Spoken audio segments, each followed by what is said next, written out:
Hello and welcome to SLE Equipment here in Nashville, Tennessee. Today we're doing the instructional video for this 8.5 by 28 foot long concession trailer.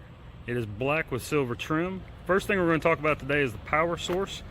So whether you're running off of generator or shore power, you want to make sure that you have that power source turned off before plugging in to the unit, okay? So once you've ensured that your power source is off, simply come here, take your power cord, plug it in. It is a twist lock, so you're going to turn it slightly to the right and then tighten this collar here. Get a good snug fit, that way your power cord stays in place as it should. All right, once you've done that, then plug in the other end of the power cord to your power source, and at that point then you're good to turn your power source on. As you can see here on the front of this unit, it does come equipped with the generator platform, has an extended tongue on it. This unit does come equipped with gas lines. It does not have a propane tank or cage. It is stubbed off. You can see the regulator here with the line coming from the regulator there, but it is ready for propane. Next up, here we have the 36-inch by 78-inch tall entry door in the V-nose.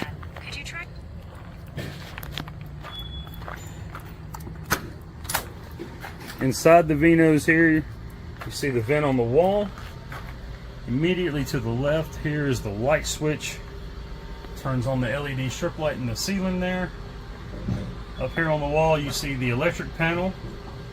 This is a 100 amp package, although there is only one power cord source for it, so you're only going to have about 50 amps available to you running off of that one power cord. The gray box on the top right of the electric panel there is the inverter. So that inverter, anytime the unit is connected to power, it is going to be charging the 12-volt battery. That 12-volt system operates the LED lights, both interior and exterior, and the water pump. And then the box right below the inverter with the black cover there, that is the fuse panel for the 12-volt system. And then the 12-volt system runs off of the 12-volt battery here in the floor. And then here is the power cord for this unit. It is a 25-foot long power cord. Again, twist lock in here with the collar. 4-prong plug for 50 amp. All right. Here we have, down the side here, we have the 78-inch tall by 48-inch wide entry door into the unit. And you can see the LED light just to the side of the door at the top there. Down here below, we have the waste tank drain. So with this waste tank drain, this is a 3-inch connection here, so you just simply remove this cap, hook a 3-inch hose up to it. You can get that at any RV camping center, supply store. Once you've connected your hose, then you're going to open the valve by sliding this handle to the left here. Allow the contents of the waste tank to drain out. Once that's completed, push your handle back in place, put your cap, or remove your hose, then put your cap back in place.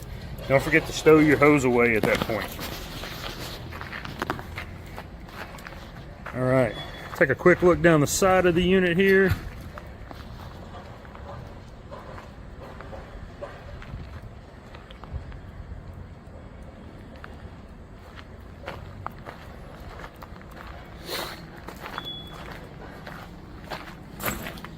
All right, next up, I have two 7,000-pound axles here.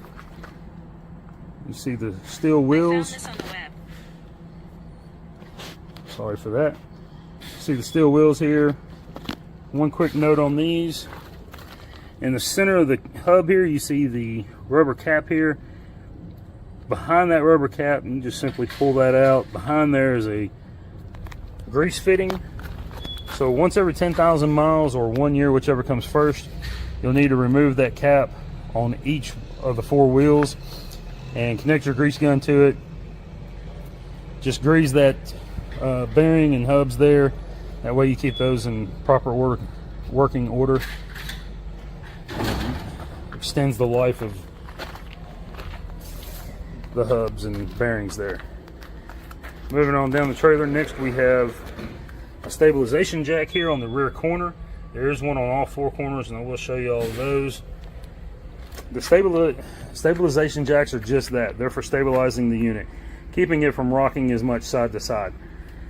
Any leveling needs to be done by use of blocks and wood under the jack, under the wheels, whatever, however you need to do that to level it for the area that you're in at the time.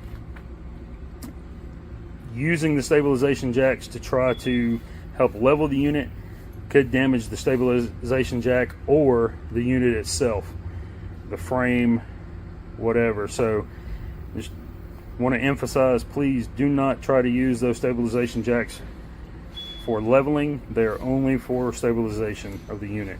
They're not going to support the weight of this unit. All right, moving around the back, you see the license plate holder there. And then here we have a 36-inch by 78-inch tall rear entry door. LED light above the door there. Move on around the side. You see the two awnings. One 8-foot, one 14-foot awning on the side of this unit. Has 3 concession windows with flip-up counters beneath each window.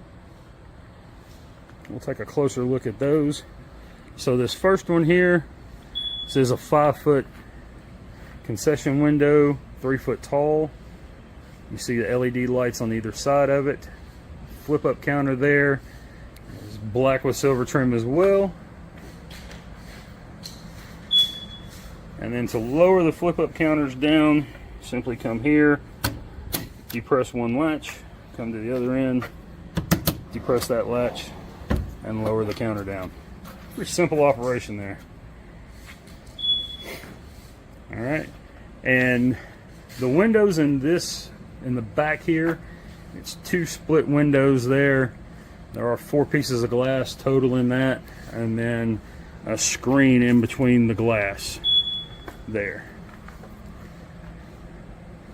All right, moving on around.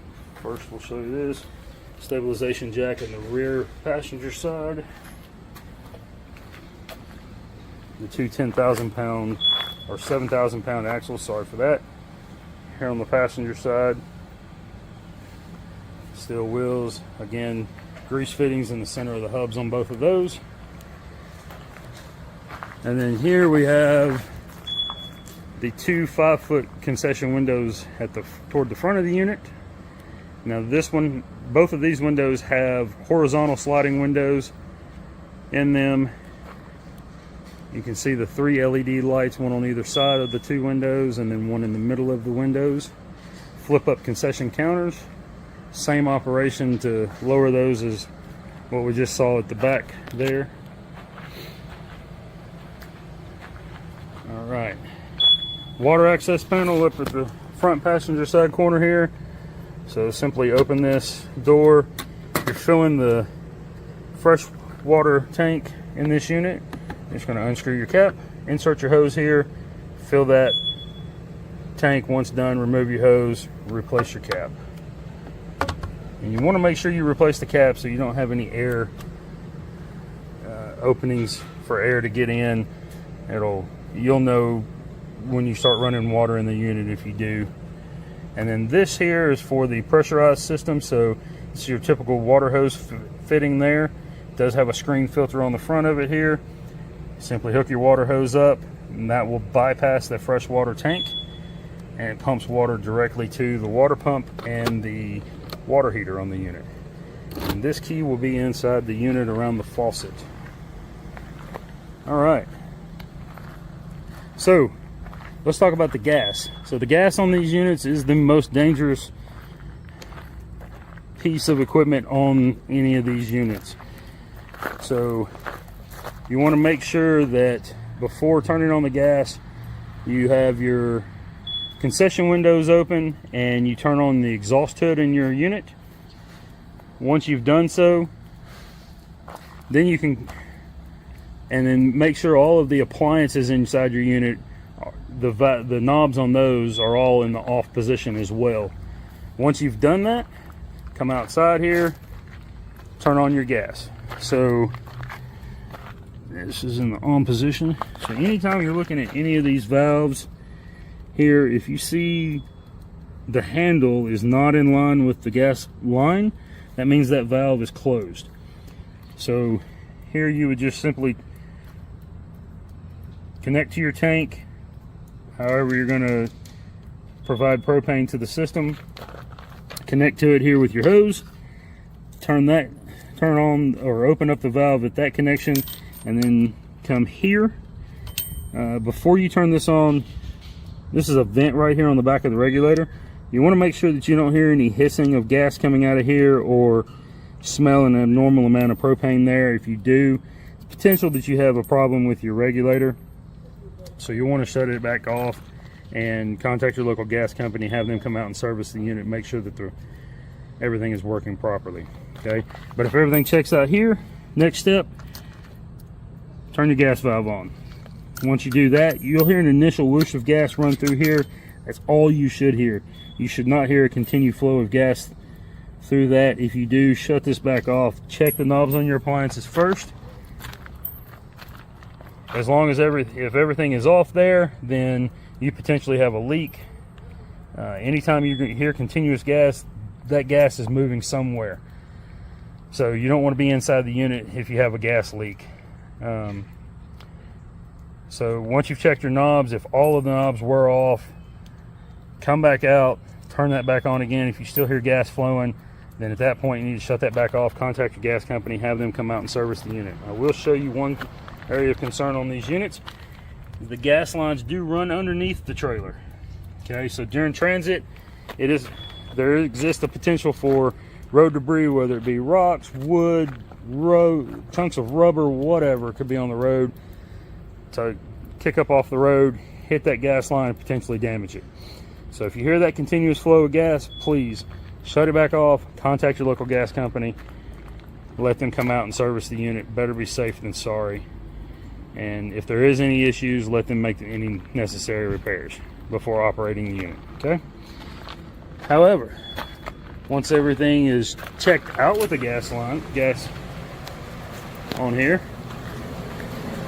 we'll come inside the unit. So here you can see the hood on this unit. It is a 12-foot long hood. All right. The switch here on the wall next to the hood, that's the switch that turns the hood on. You see the lights on the hood come on, and you can probably hear the hood running now. So anytime you're inside the unit, or anytime you have gas turned on to the unit, you want to make sure that this hood is on before turning on that gas. Okay, like I said, make sure your concession windows are open so that you have proper ventilation. Turn on that hood so that it's moving that air, and if there is any gas, it's not building up inside the unit. Okay, this unit comes equipped with 4 gas valves here in the floor underneath the hood, and then we have it preset for fire suppression to the specs that the purchaser of this unit has laid out ahead of time.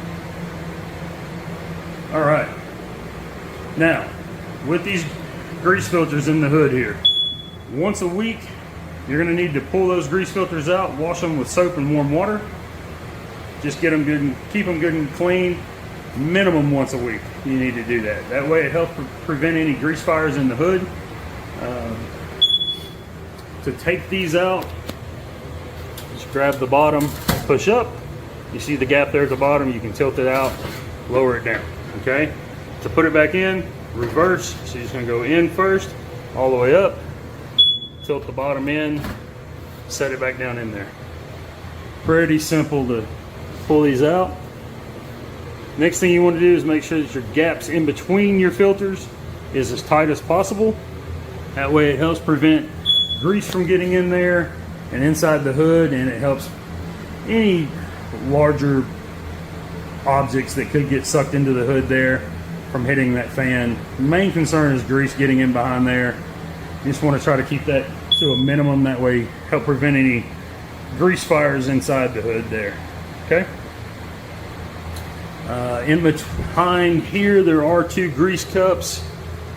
One connects on that end, the other connects on this end. You see the two knobs right there. That's where the grease cup is going to sit on and catch any grease as it flows out. All right. So with the fire protection system, fire suppression system here, that is the gas valve. So if the fire suppression system is to activate inside this unit, that gas valve will shut off the gas to the appliances, thus removing that fuel source from the fire and not allowing it to have that source of fuel. Up top here on the shelf, you can see the fire suppression tank. Holds the suppressant. And then over here by the door is the control head for the fire suppression unit. So if you had to discharge this system manually, you would do so by grabbing the pin, giving a good firm pull to it, thus breaking the tab here. Flip this switch to the left, and this will move from set to fired. At that point, you're going to want to exit the unit. You probably don't want to be inside the unit if that is discharged. Okay. All right. Let's go around the rest of the trailer here real quick. Take a look at the rest of the features in it. Tell you what, we'll start over here with the water. So this does have the hand wash station here inside the cabinet. And underneath the cabinet here, you have the freshwater tank, 2.5 gallon water heater there, a water pump right there, and then down here, so this hose with the air fitting on it, that is the winterization line. Simply connect your air fitting to that and blow the water out of the lines. You'll get that winterization video in a separate email. And then this line here, this is your drain. It goes through the floor and drains out through the bottom of the unit there. And you can see, same thing with these. Handles are not in line, so those valves are closed. And then this line here, you can see that handle is in line, so that valve is open. That's your main supply line coming from the water tank there. Okay. So with that water heater, the first thing before plugging that water heater in, you want to come here, turn on your hot and cold water, both sides. Make sure you have a good, consistent, steady flow of water, as you see there. Once you've verified that, then you can turn on the water heater without risking damaging the heating element inside the water heater. I'm going to try to get a quick temperature reading here. Let's go with Fahrenheit.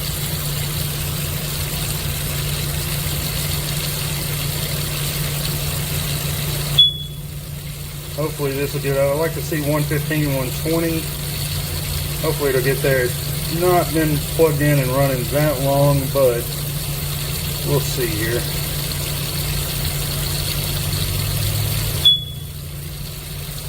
And it looks about close to 106 is about as close as we're going to get right now. But I promise you that water heater will heat up and get the temperature. Just hasn't been plugged up very long to heat that water up. So it is good hot water. And it's a 2.5 gallon tank, so it's not going to hold, 2.5 gallons you can go through fairly quickly, but it is there for you. All right. Oh, and on the side here, this is the switch, on-off switch for the water pump. So anytime you're using the faucet, running the water through the faucet there, you'll need to make sure that that is in the on position for that water pump. Alright, as we move around the unit, I'm going to check these lights. 2 lights on shows you that it's working. I'll check these outlets here.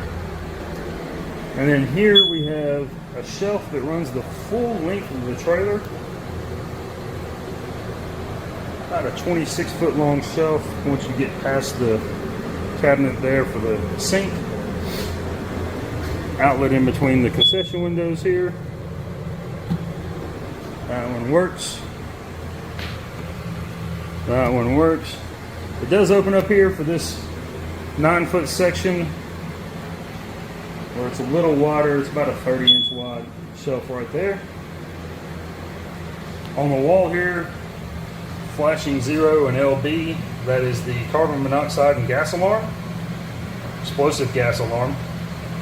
So 0 tells you it is not detecting any carbon monoxide right now. LB simply means it's low battery because the battery's there.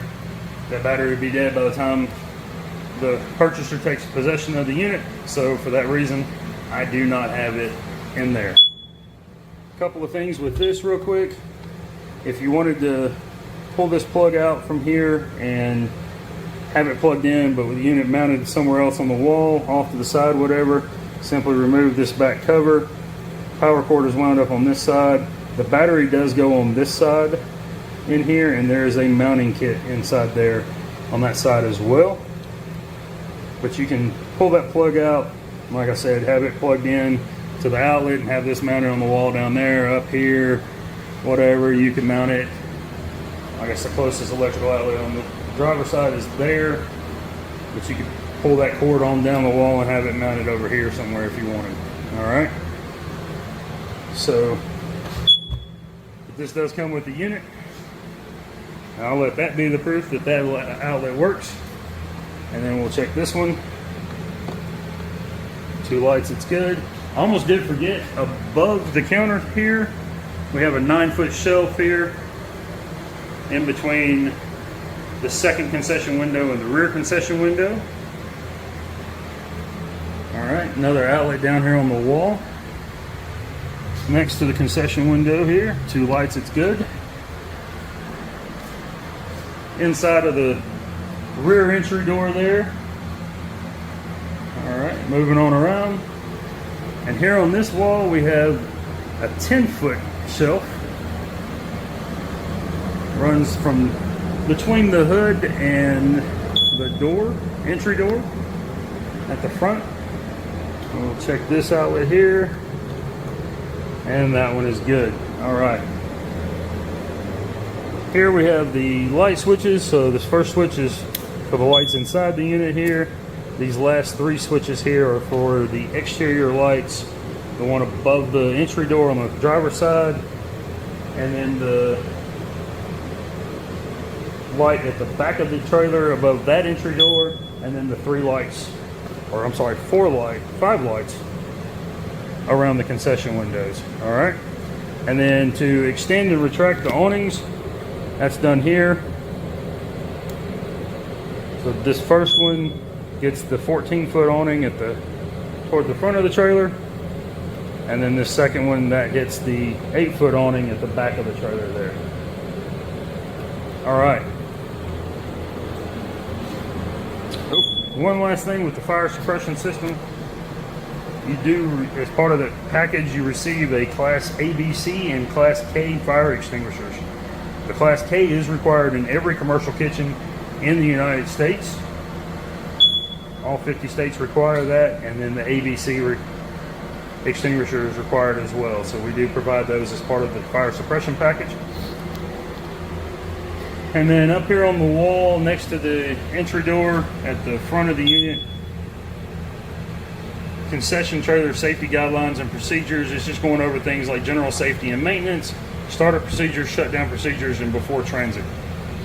Okay, so the startup and shutdown procedures, one of the biggest things that it talks about on that sticker there is simply the gas system. Shutdown procedures for the gas system are basically the same as the startup procedures, just really in reverse. So the first thing you're going to do is go through, turn off the knobs on all of your equipment. If you have fryers, then you want to make sure that all of your manual pilot lights are turned to the off position on the fryers. And then if you have a lot of the other equipment that can go in these is going to have free-flowing pilots, so just they're going to continue to burn until you turn off the gas. All right, but just make sure you turn all the knobs off on all the appliances. At that point, exit the unit, turn the gas off. Once you've turned the gas off, you close the gas valve, then come back inside the unit, verify that all of your knobs are in the off position and that all of your pilot lights are out. Okay, once you've done that and you're 100% certain that all the gas to the unit is turned off, then you can shut off the exhaust hood. Okay, do not shut the exhaust hood off until you know for certain though that all of the gas to this unit has been shut off. All right, just again, safety first.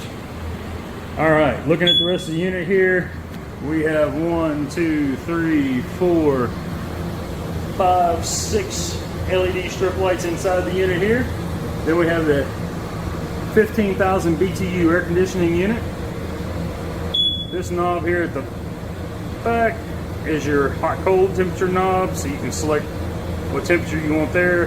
This switch allows you to select high fan, low fan, high cool, low cool, high heat, low heat, and off.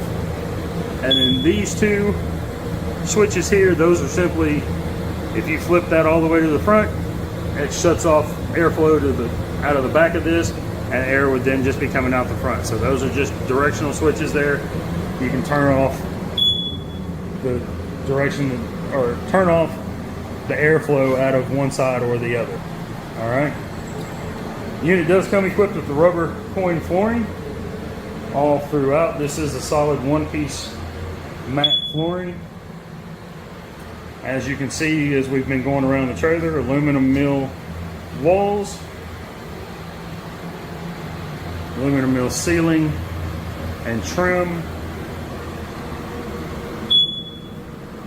And that is going to do it. Real quick on the shutdown of the unit and before transit, good idea to unplug your water heater at the end of every use, just so that next time you come in the trailer, if you drain the lines for whatever reason, you don't have that water heater plugged in and turned on once you hit power to it and it burn up that heating element because it's not full. All right, so just kind of make it a habit. Come here, turn the water on. Oh, again, this is why you gotta have the water pump turned on. Turn your water on, make sure you got that good consistent flow of water before plugging in your water heater there. All right, and then before transit, just make sure that your lug nuts are tight, you've got proper tire pressure in all your tires, stowed away all your cords and hoses, shut all your doors, closed your awnings, things of that sort, and everything is stowed away. Just don't want to damage anything or lose anything by leaving something connected outside the unit. All right, that will do it for our instructional video. We thank you for your time and thank you for doing business here at SLE.